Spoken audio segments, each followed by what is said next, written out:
Welcome to Careful Consideration of Our Common Concerns. I'm Dr. Ted Noel.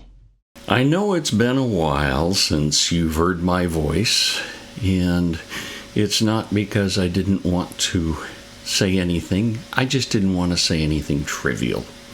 So, as I have redone my home studio, and you will see some occasional green screen funds in it, bear with me. I will continue to post as long as I have something worthwhile to say. Today, we start with what else? COVID. And the excess deaths data from COVID is supposedly about 550,000 total. And these are all attributed to COVID. All of that 550,000. But if we do some math, we do some simple arithmetic. When you look at 331 million people in America, and you divide that by an average life expectancy of 78 point something years, and work that down to months, ultimately you end up with 350,000 Americans die every month from every cause known to man. Heart attacks, traffic accidents, all of these things. And we die from stuff. We die. It's not a surprise. What happens that is a surprise is that as we look at this,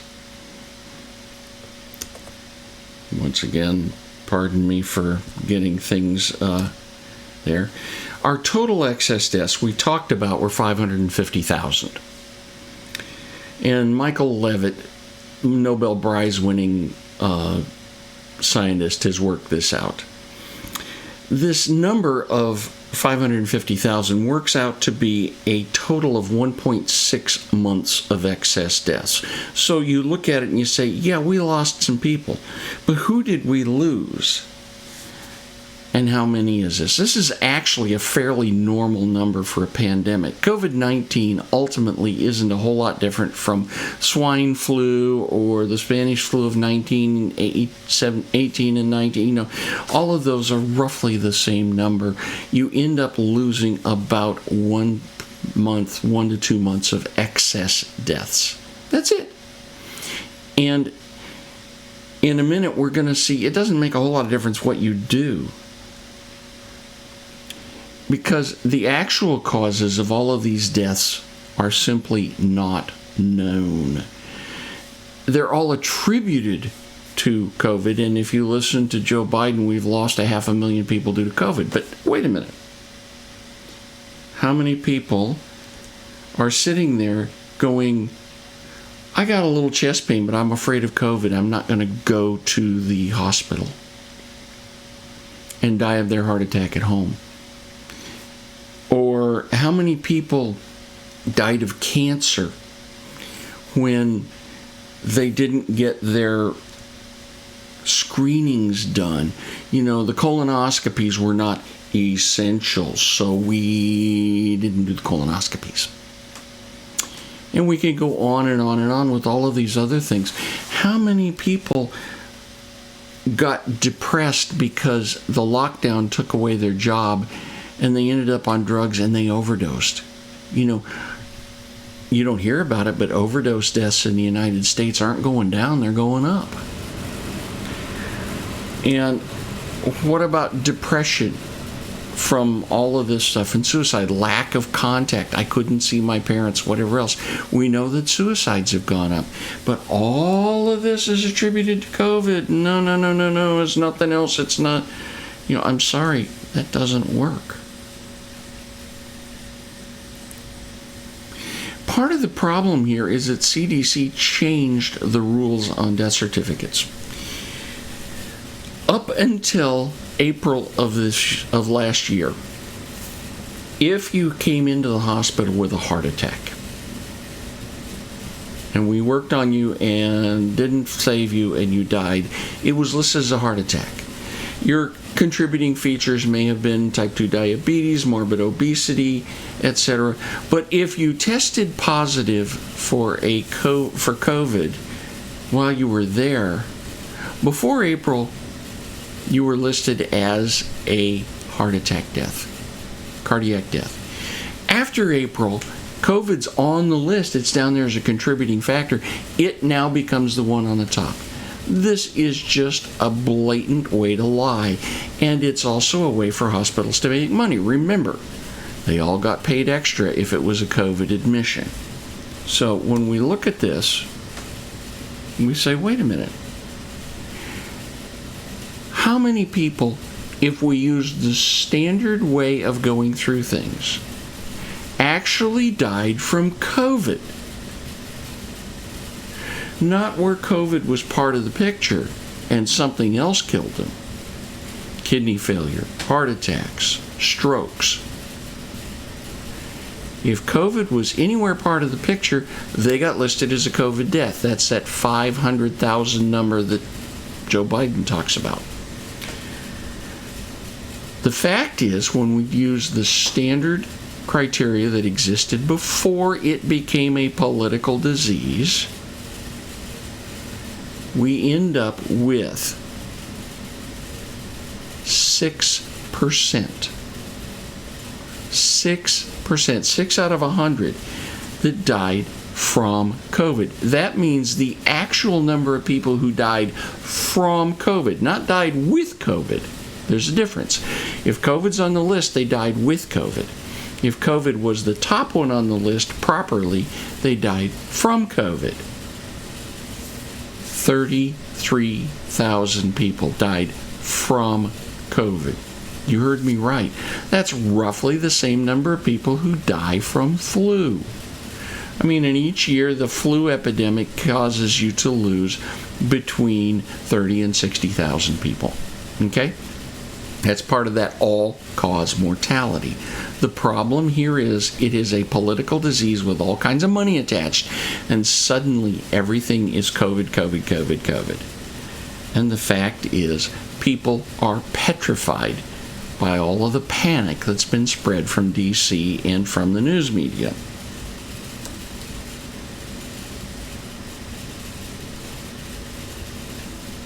Now, one of the things that gets talked about with COVID is herd immunity. And if I look at the question, how much does it take to get herd immunity? Do we have to have 60% of the people immune, 70%, 80%? It's a bad question. Now, you don't often find a whole lot of bad questions like that. Excuse me here.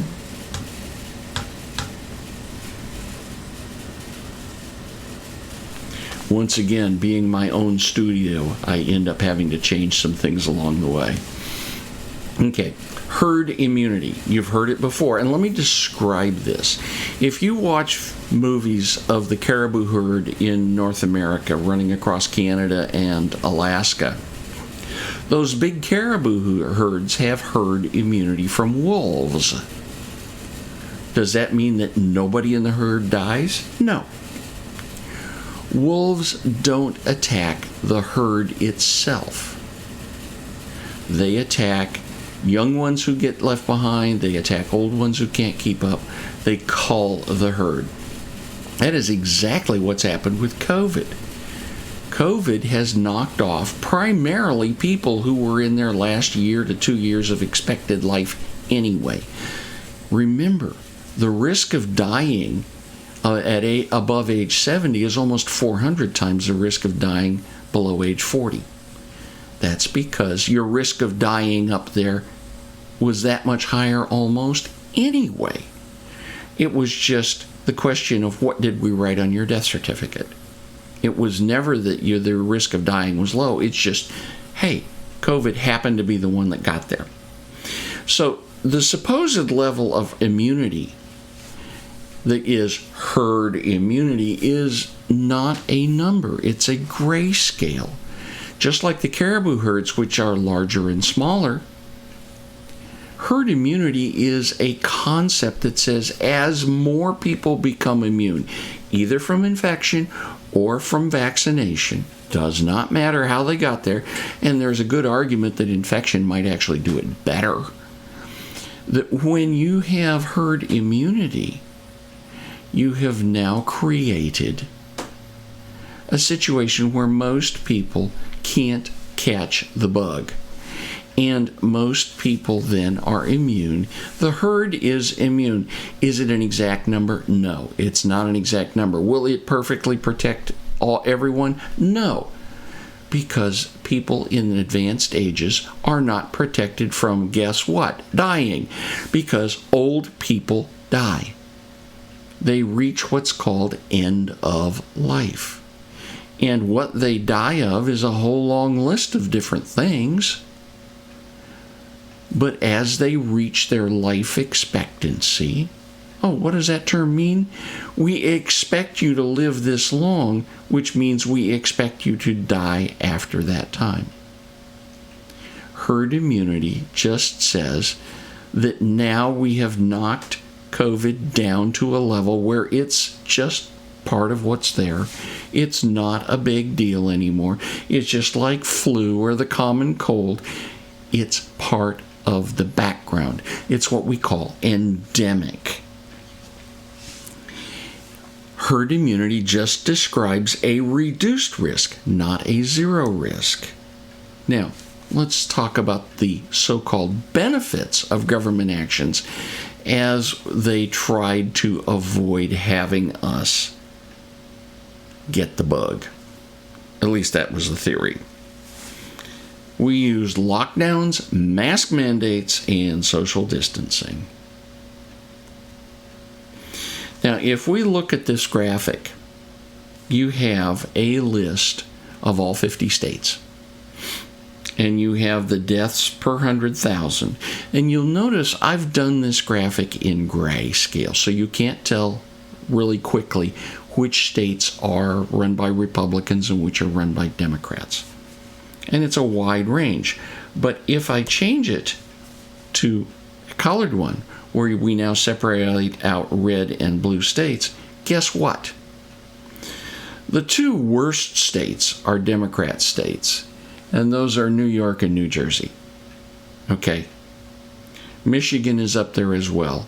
Those are states with the strongest lockdowns. But as you run through the list, you discover that as a group, there ain't a whole lot of difference between red states and blue states. That tells us one key thing from science. Absolutely incontrovertible scientific fact, not opinion. The intervention that went on in the blue states was lockdown. It was mask mandates. It was severe restrictions on social gatherings, on social distancing and all of this stuff. In Michigan, you couldn't plant your grass. You could mow your lawn. Well, no, you couldn't mow your lawn. You could plant. I don't remember. At any rate, the restrictions were stupid, but they were huge restrictions. But if you compare the restrictions with no restrictions, the difference is essentially zero. That means that intervention of lockdowns, mask mandates, social distancing, and God knows what else had almost zero effect. Actually, scientifically, it did have zero effect. And as I have been saying for over a year, masks don't do anything. Lockdowns don't do anything. You don't quarantine healthy people, you quarantine sick people. And here's one where if I look at hospitalization of the red states versus the blue states, actually the red line is the least restrictive, and there are a couple of Democrat states in that mix, versus the most restrictive, you discover that hospitalizations and deaths have a difference measured in the decimal point. It's a trivial difference, very, very tiny difference. They are essentially the same. That means all those government interventions were worthless for public health and ought to be dropped off. Now, they did do something, and if you look at this graphic, it shows us on the right, you see the freer states, the ones with fewer lockdowns and so on. On the left, you have the ones primarily with much more lockdown and restriction. And the key here is that the ones on the left are in far worse economic shape by and large. Now, there are a couple of Republican states over there, but most of them are Democrat states. And if I look in detail, oh yeah, Kansas and Wisconsin show up as Democrat states over on the right, but guess what? It's a Democrat governor and Republican legislature in both. It was the governor doing certain things. The legislature stopped them. So the bottom line here is government intervention does one thing, and it does one thing well. It gives power to petty tyrants. And that power causes huge economic difficulties. Now, from the very beginning, I have been saying that this was an airborne virus, and so have a lot of others. But I used a phrase saying it was in the wild, basically saying it was everywhere. The bottom line there is, if the virus is everywhere, nothing you do can stop it. And no restrictions are going to make any difference. You can't do bupkis to get rid of it. All you can do is protect the most vulnerable in your population. That is it. It's the only thing you can do. Now, we have had a couple of legal victories on this. As you will recall, the CDC put forward a moratorium on evictions. Now, you say, well, you don't want people who've lost their job to be evicted. That, we can discuss that. You don't want people to be evicted if there's not a good reason. But the fact is that the people who can't pay their rent leave a landowner unable to pay his mortgage. So eviction moratoria steal from the landowner. And I'm sorry, it's part of economics. But remember who caused the economic disruption. It was the governors who imposed those severe lockdowns. But in the District of Columbia, Judge Friedrich, who is a Trump appointee, this is one of the things Trump did very well for us, said the CDC has no legal authority for the lockdowns. The CDC can do public health things, but it has no authority to block evictions. That has nothing to do with public health. And in Texas, Judge Barker, another Trump appointee, said the CDC has no constitutional authority for either one. So we're going to see a lot of these economic disruptions start to resolve themselves as the various economic tools to resolve them are released. Unfortunately, it means there's some people going to lose their homes. It's the way it is. And ultimately, this looks like a Commerce Clause challenge, and that's Article 3, Section 8, where the Commerce Clause was created to prevent things, for example, like if we produced goods in Tennessee and we ship them to a foreign country through a port in Savannah, Georgia, Savannah can't charge a tax on it. It was designed to regulate commerce between the states so that no state would disadvantage products from another state by doing various things with licensing and taxes and so on. And unfortunately, it has become a judicial catch-all and needs to be revoked. Now, let's change gears.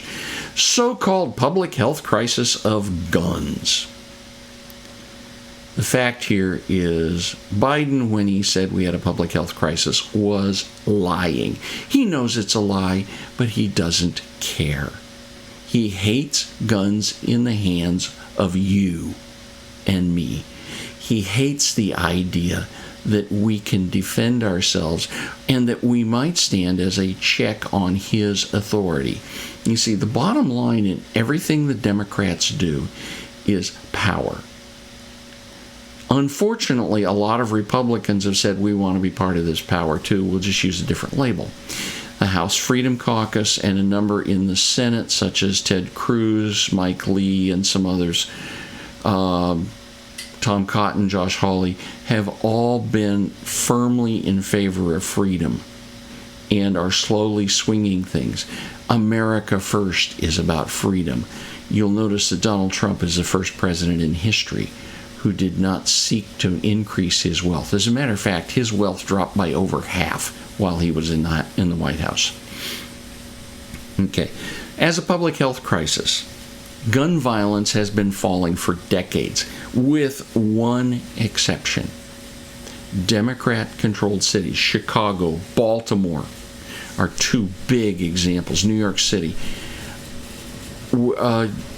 Ever since Giuliani left office, the Democrats have been undoing Giuliani's safety actions, and crime has gone up.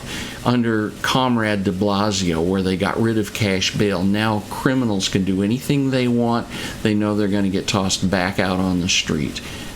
You know, somebody's going to pick them up, you wave, they go back out, so they can steal, kill, maim without any penalty.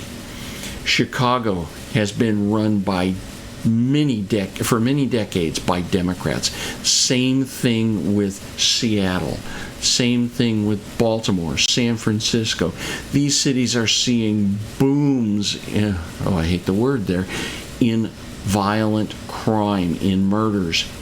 Every one of them run by Democrats.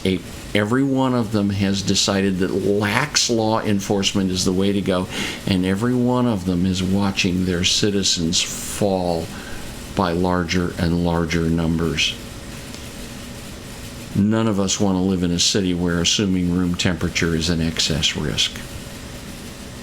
What we actually have is an epidemic of reporting. And thank the mainstream media for that. Second, he said no amendment is absolute. That is true, but only in a sort of way. For example, let's back up a second.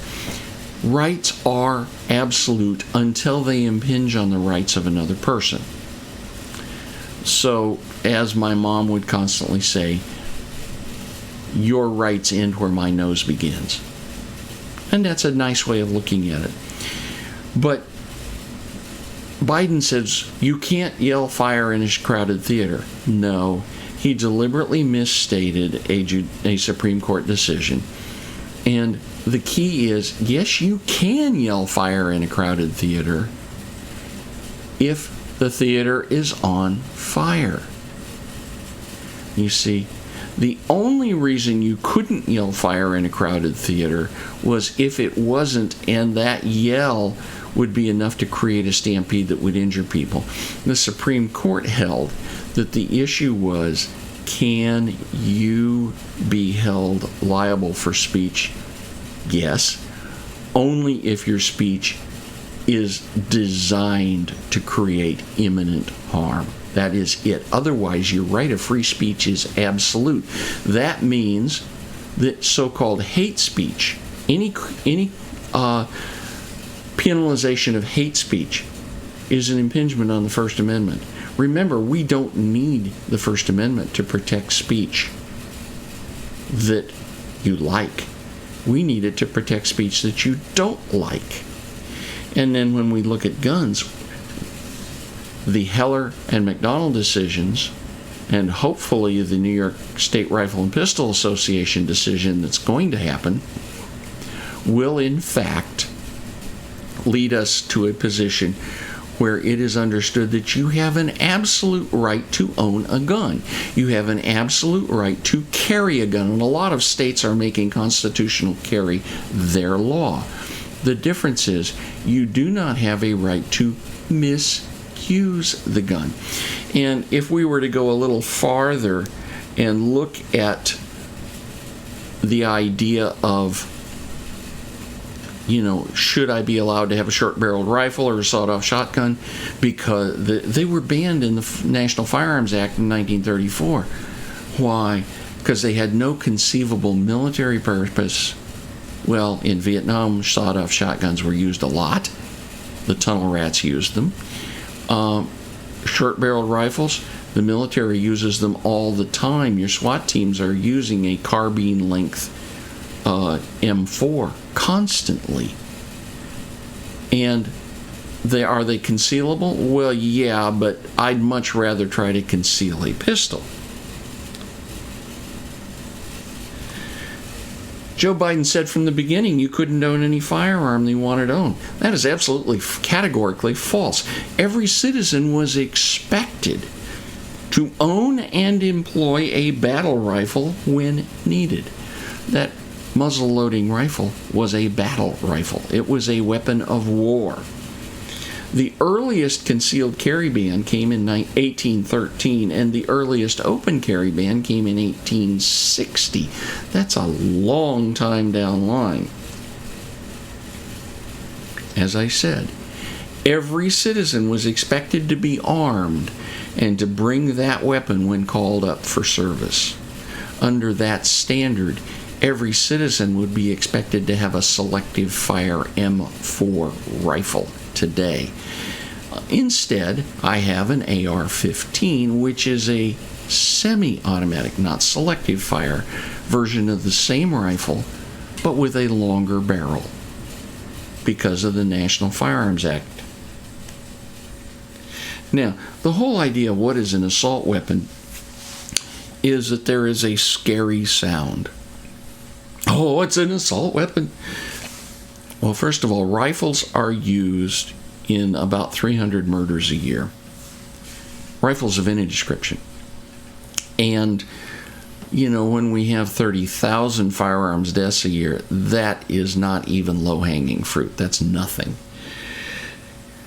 The whole idea of what is an assault rifle is based on appearance. And the classic example is go to California and look at all of the rules they have on what constitutes an assault rifle. Every one of them is based on appearance. I have two rifles in this picture up above. And if you look at the lower rifle, that is an M16A2. That is a military rifle that fires the .223 cartridge. The one at the top is a Smith & Wesson, it may be a Colt. I forget which one it is. At any rate, the one at the top is a .22 long rifle. It uses a Pipsqueak 22 that all of us learn to shoot on because it has no recoil and it's not that loud. Can you tell the difference in that picture? It ain't easy. And yet all of their definitions are based solely on looks. Now, the term assault rifle comes from this gun, which was designed in 1944 by the Wehrmacht, the German army. This is called a Sturmgewehr 44. Sturmgewehr literally means an assault rifle. It's a war rifle. And this particular rifle had selective fire capability. That means it could fire full auto, it could fire semi-auto. And that is actually a definition of an assault rifle. But we know that since the National Firearms Act was passed, exactly 2 fully automatic weapons have been used for murders in the United States. 2. Count them. 1, 2. That's it. It's a non-issue. Then he goes on and talks about ghost guns.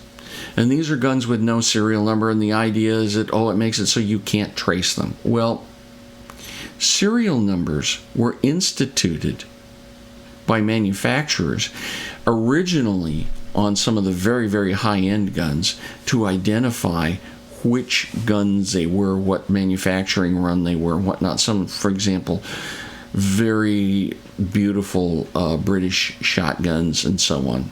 Handcrafted, beautiful guns. And then later on, they were used by gun manufacturers for quality control purposes. We made a particular change in the design at this serial number. So if you need to repair a part from the one before, we get a certain part. From the one after, we get a different part. That's the way this works.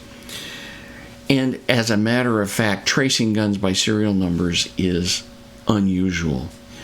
The Form 4473 that is used, where you fill out and say, I want to buy a gun, and they do the NICS instant background check, and you are qualified to buy the gun, so you get the gun.